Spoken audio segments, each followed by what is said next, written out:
Hello guys, so today we will discuss about AS2 valuation of inventory. In previous class we discussed in about accounting standard introduction and also AS1. I hope all of you gone through those videos. So please understand first of all what is accounting standard, why accounting standard, and also about AS1 disclosure of accounting policy. So in this today's class we will try to discuss AS2 valuation of inventory. What is inventory actually? What is inventory? Inventory is generally consist of stock, different type of stock, correct? That is raw material, work in progress, finished goods, correct? Raw material, work in progress, finished goods, and even stock in trade. All these things are related to inventory, correct? So valuation of inventory. What is this valuation of inventory? Why we are valuing the inventory? So every year what will happen? We have to prepare trading account, then P&L account, then balance sheet, correct? Final accounts, under the final accounts. So you have opening stock, then you have purchases, here you have sales, by closing stock. So why this valuation of inventory actually? So valuation as inventory is nothing but I have to put some figure for this closing stock. Assume whether it is 1 lakh or 90,000 or 80,000 or 1 lakh 10,000, whatever the value, maybe this one or third one or fourth one. Okay, I have to put some figure for this closing stock. For that I am using AS2. As per AS2, how to value the closing stock? As per AS2, how to value the closing stock? That is what this topic is about. So before understanding how to value the closing stock, we will understand first what is not included in this accounting standard 2. What is not included under the AS2? Okay. What are the transaction or what are the nature of assets, nature of current asset, nature of stock which is not included in AS2 valuation? Okay, not included. I am referring from your institute material only. Okay, for detailed explanation and detailed proper understanding, you just go through the material. I am just covering the material only. Okay. So what is not included under AS2? So work in progress related to construction contract. Okay, work in progress related to construction contract. Construction, construction of building, construction of dam, construction of malls, construction of theaters, construction of factory, whatever it is. If it is related to construction business, anything related to work in progress. For example, construction is in halfway, they completed up to first floor, they completed up to second floor. All these things are work in progress. Okay, so anything related to such kind of business, such type of construction business, then this AS2 is not applicable. So construction contract, you have a separate accounting standard. You have a separate accounting standard, AS7. We will discuss later. That is there in your syllabus actually. AS7 is for you. That is applicable for your examination. AS1 we will discuss later. So hence this is covered under AS7. So AS2 is not applicable. So then business related to services, like consultancy service, that is business, you can say better work in progress. work in progress related to services, that is consultancy service, banking service, medical service, all these things. So if for example under the consultancy service, the consultant is providing consultancy to the company, but he is not completed the work is in progress. Okay, work is in progress. So such type of work is also for his business, that is like a current assets for him. But for that business, for that type of services, this AS2 is not applicable. AS2 valuation of inventory is not applicable for consultancy service, banking, merchant banking service, medical service. Simply you have to remember what is not applicable under AS2. Construction contract is not applicable, and WIP under consultancy service, banking, merchant banking service, medical service is not applicable. Then also valuation of shares, debentures, bonds, shares, debentures, bonds, all this valuation AS2 is not applicable. We have to refer some other valuation. We have to refer some other valuation method. I think usually AS13 will be, we have to refer AS13 accounting for investments.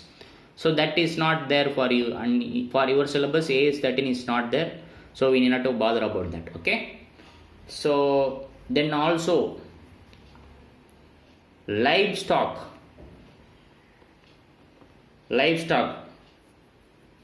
is like cow, goat, all those things is livestock. No, for that livestock valuation, this AS2 is not equal. For livestock valuation, AS2 is not applicable.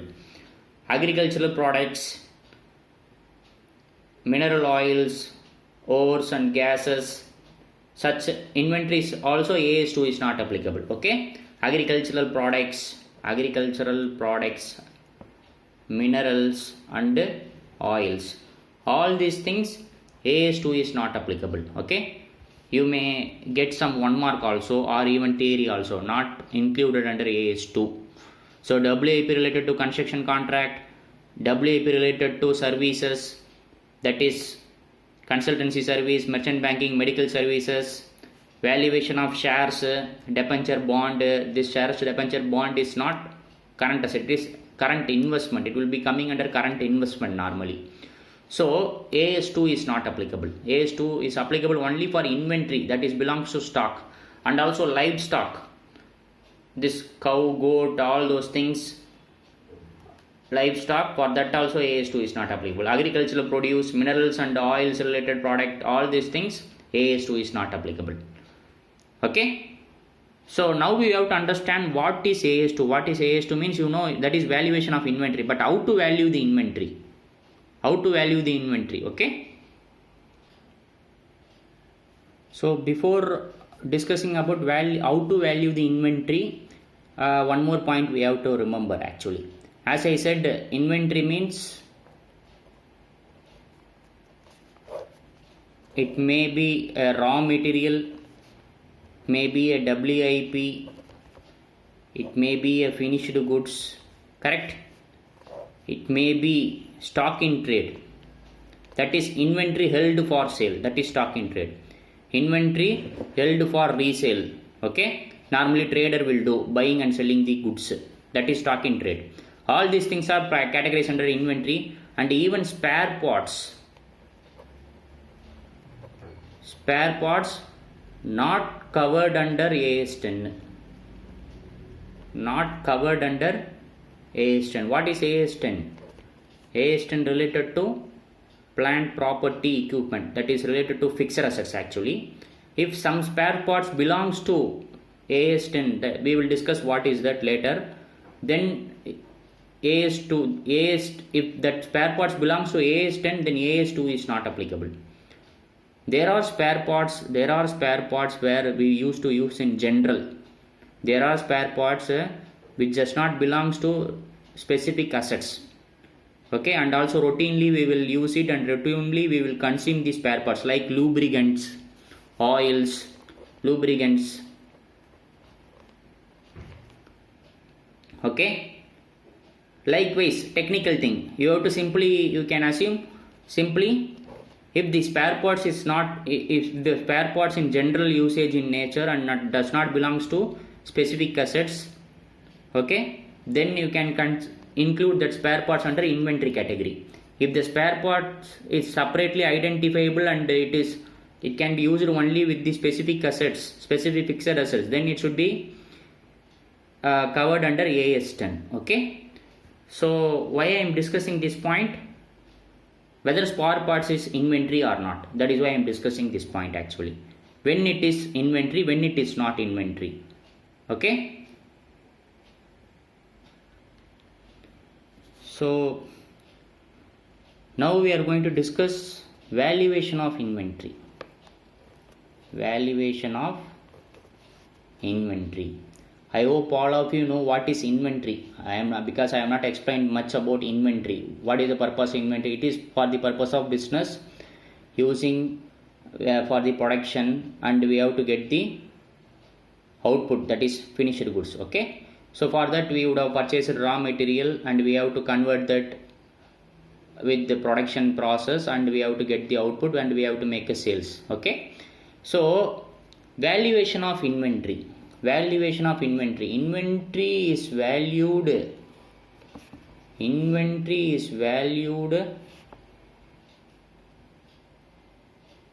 by comparing cost and net realizable value. Inventory is valued by comparing cost and net realizable value. So lower of these two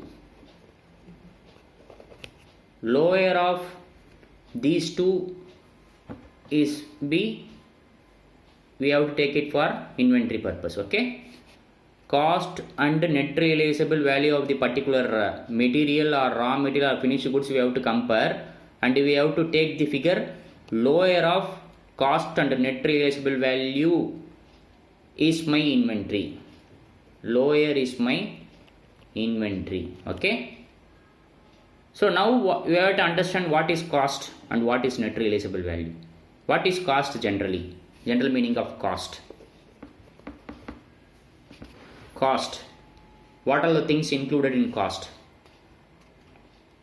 So whenever we are making, assume this is a production company, assume this is a manufacturing company.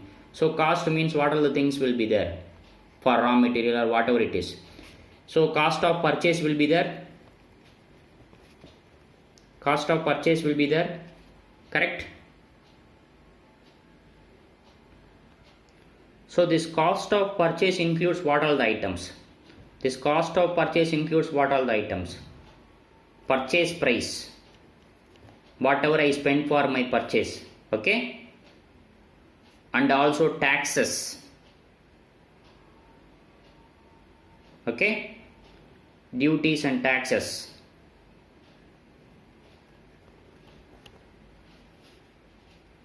If this duties and taxes, if we are taking credit or if it is refundable, then that is not included.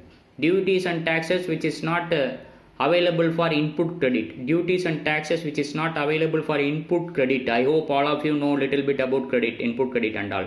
Duties and taxes which is not available for input credit only, we have to take it under the cost. Okay, so purchase price plus duties and taxes plus freight inward, plus freight inward. What is this freight inward? Whenever we are purchasing the goods, we have to pay transportation charges, correct? Because then only we will get the material at our office.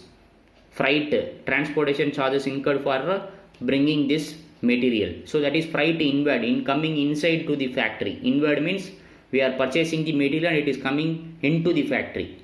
Okay, that is related to purchase expenses generally. Okay, any other expenditure, other expenditure directly related to purchase. Any other expenditure directly related to purchase. This is about cost of purchase. This cost means this all the things is included. This is for raw material general. This is for raw material, means this is my cost. Okay, but in a company you have a raw material, you have a work in progress, and you have finished goods also, correct? In a company you have different type of inventory. Sometimes you will have sometimes you have only raw material. Sometimes there are some inventory where it is in semi finished goods nature, that is work in progress nature. Sometimes inventory is fully completed but held for sale, simply we are keeping at our godown as a finished goods. Likewise, different type of materials you have, correct? Different type of inventories you have. Now if it is a raw material, normally this is the cost, but so there are some raw material which is under the production process, converting. You can say this as a conversion cost. Conversion cost means incurring additional expenses, incurring additional cost for converting this raw material into finished goods. I am incurring additional cost. What are the additional cost I will incur normally? This is related to material, then I would have incurred labor plus overheads, correct? Remember your cost sheet. Just remember your cost sheet. Labor, overheads I would have incurred, then also direct expenses I would have incurred, then also fixed overhead, correct? Then variable overhead, correct? All these things I will incur during this conversion process. All these expenses I will incur during this conversion process. So that also I have to take care. If there are some material, where it is released from the godown, it is released from the stores for production purpose, and during the process we have incurred this much cost, that is labor, overhead, direct expenses, fixed overhead, variable overhead, for the purpose of production. So cost means it is not only raw material purchase cost, it is also conversion cost. That is also part of your finished goods cost.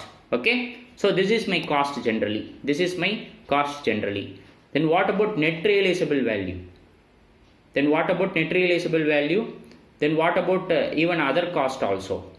So before net realizable value, we will complete. There is one more element, other cost. Cost of purchase directly we know. Conversion cost, we have to identify how much spent for labor, overheads, how much direct expense, how much fixed overhead, how much variable overhead, how much we have to identify. Then other cost. What are the other cost? Other cost generally means anything, any cost related to bringing the inventory. Okay, any cost related to bringing the inventory into the present location. Okay, any cost related to bringing the inventory into the present location. Okay, any other cost, whatever the cost, that should be directly related to the inventory. What is not included under the other cost, that is also important. 1 mark purpose you can expect. Not included in the cost of inventory. General cost, there will be some general cost. For example, I would have bought working capital loan for the purpose of my business. I would have bought. Okay, sometimes I would have bought a loan and I would have purchased this raw material. I am paying interest.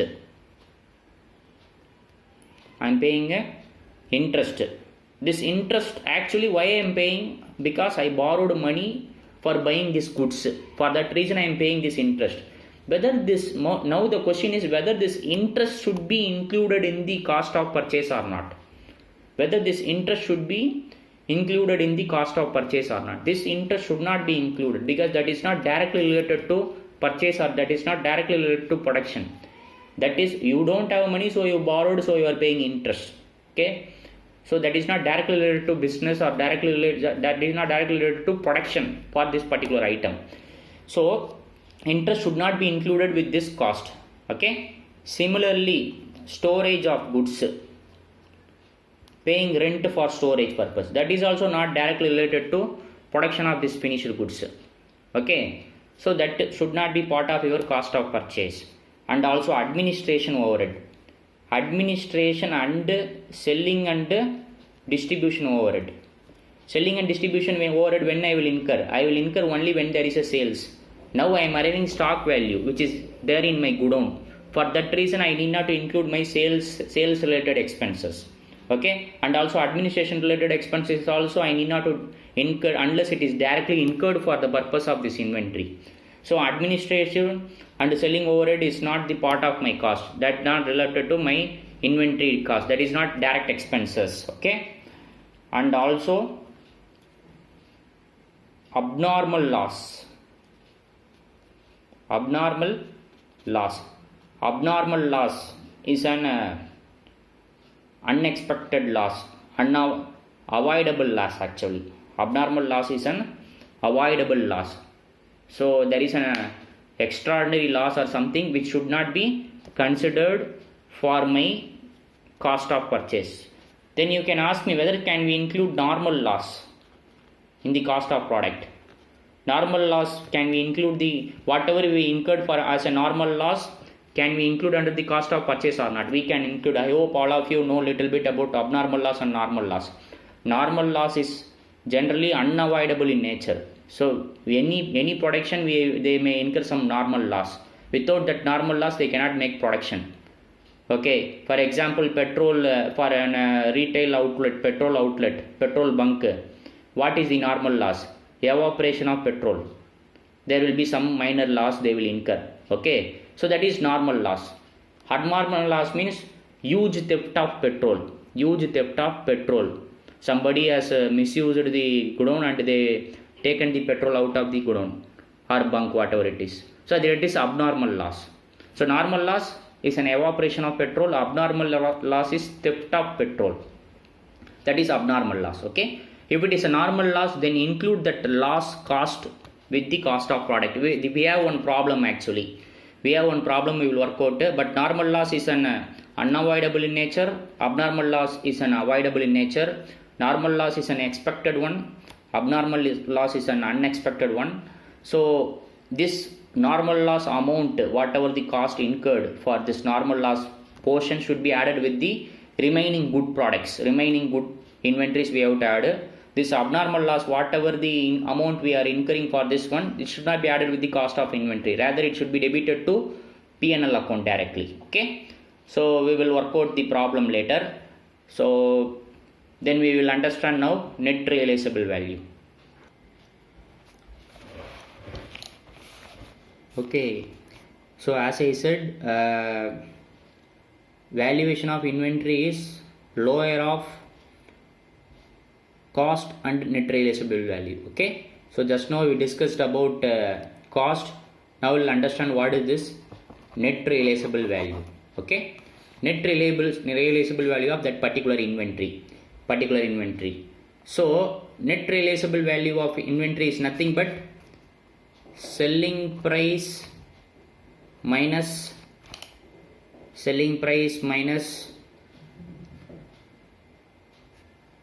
expenses related to sales.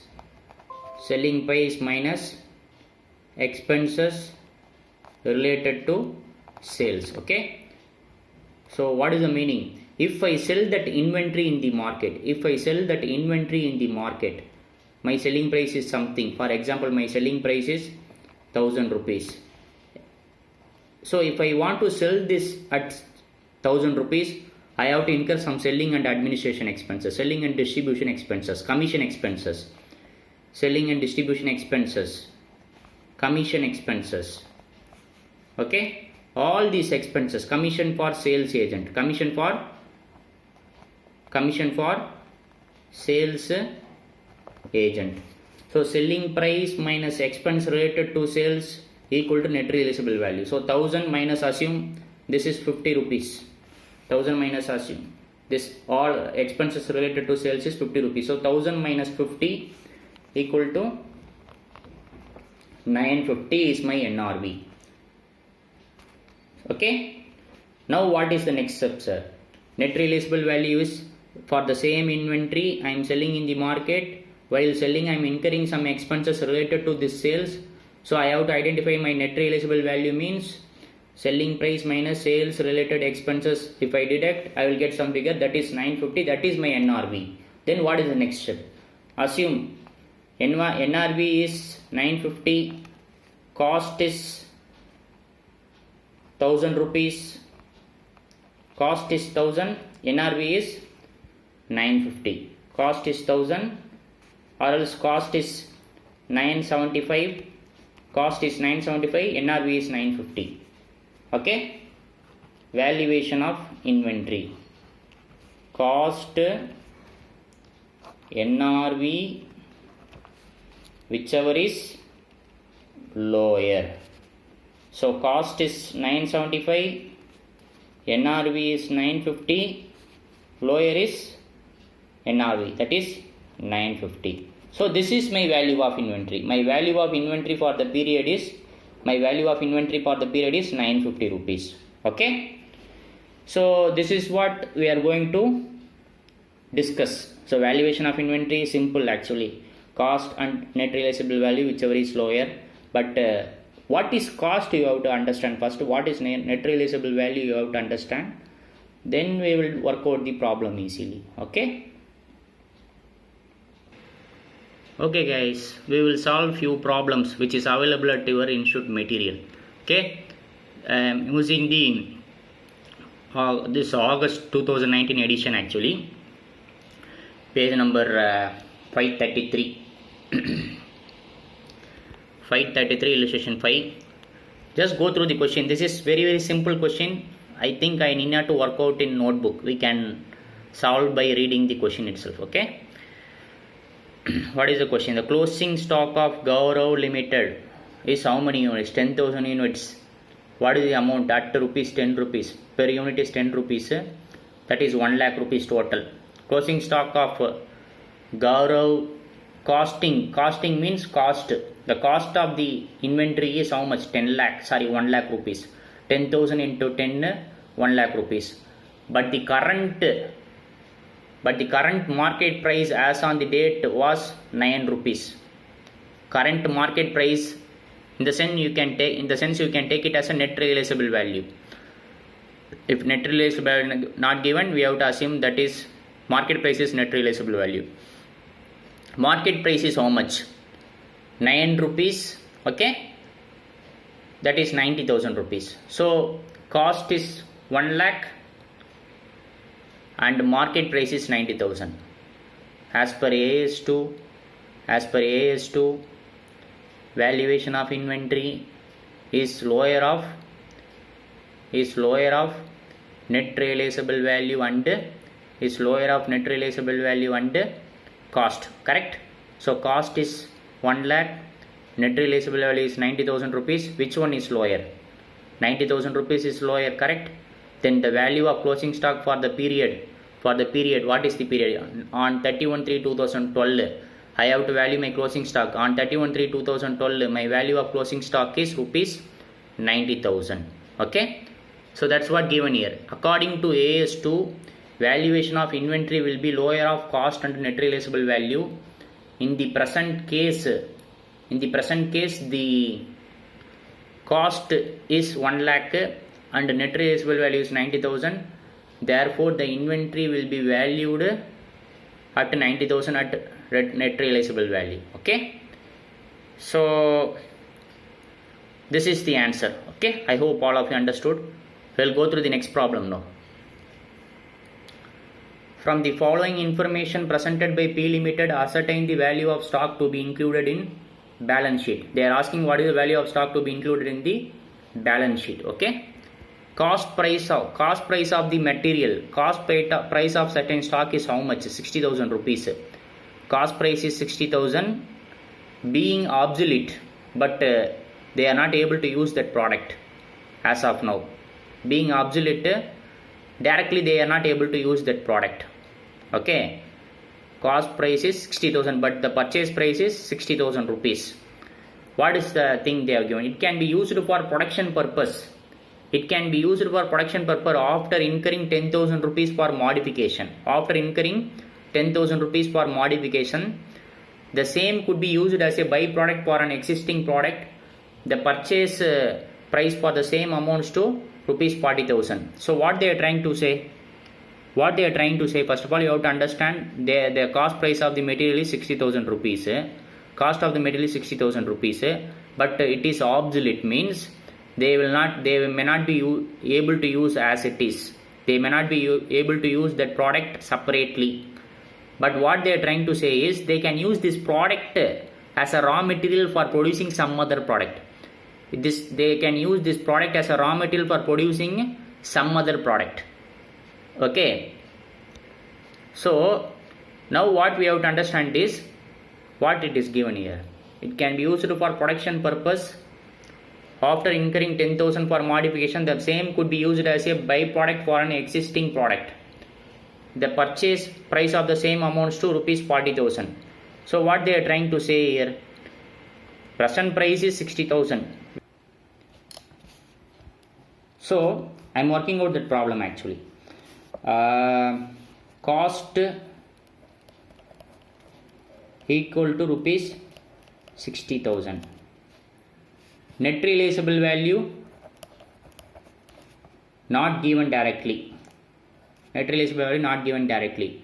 Now the point is, this material is no more is in usable condition because it is in obsolete. Correct? Obsolete means we can't use that material as it is. But what they are saying is, if I incur rupees 10,000, if I incur rupees additional 10,000, okay, if I incur rupees 10,000 additional, I can use this material. Assume this material is X. So I am giving name X. Okay, this material is X rupees 10,000. If I am spending 10,000 rupees additional, then I can use this as a raw material for producing some other product,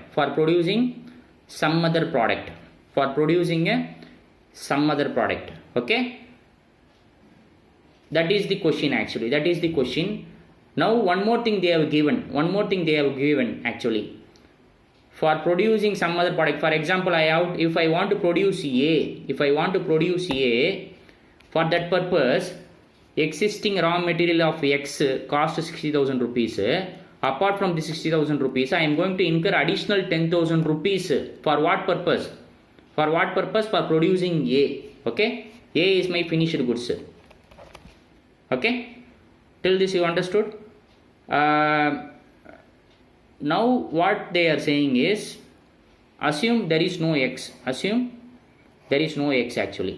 If X is not available, similar to this X, there is a product called Y. If X is not available, similar to X, there is a product called Y, which is value of rupees 40,000 rupees.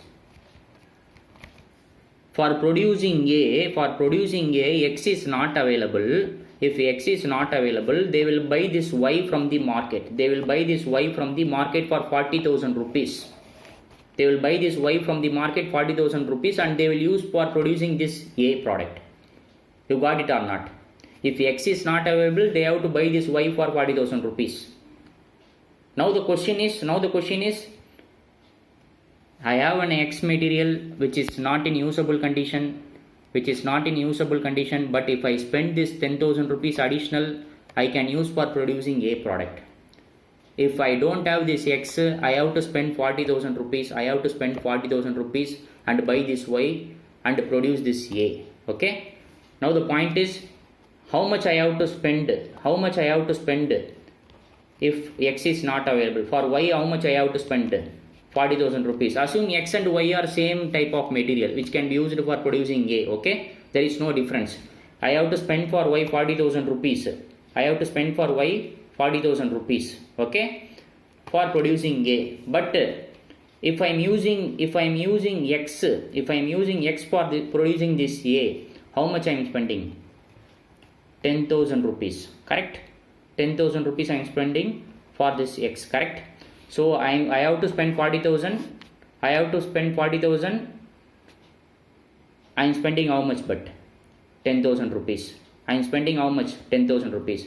So this X worth in market is 40,000 rupees. This X worth in market is how much?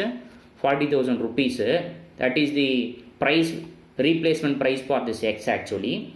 Replacement price for X is 40,000 rupees. On that I am spending 10,000 rupees. I am spending 10,000 rupees to make this product fit for producing A.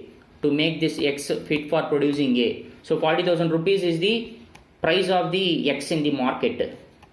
Unless if I spend this 10,000, so what I am trying to say is, so the net realizable value here is, it's like a selling price minus expenses related to sales. So net RV, NRV is net realizable value equal to 40,000 minus 10,000 equal to 30,000. The net realizable value of X is 30,000. Net realizable value of X is 30,000, and the cost of X is how much? Cost of X is how much? I think it is 60,000 rupees. Cost of X is 60,000. So we identified the net realizable value by comparing similar product. X is there, similar to X, Y is there. Y market price is 40,000. If we incur some 10,000 rupees extra, then we can treat this X as Y. So X market price is also 40,000, and for that we incur 10,000. 40,000 minus 10,000 equal to net realizable value is 30,000. So 30,000 is my net realizable value. Cost is 6,000, which is lower actually. Net realizable value of 30,000 is lower. Hence the value of X is 30,000. This is what given in the material. Hence the value of stock is 30,000. Okay. We'll move to the next problem.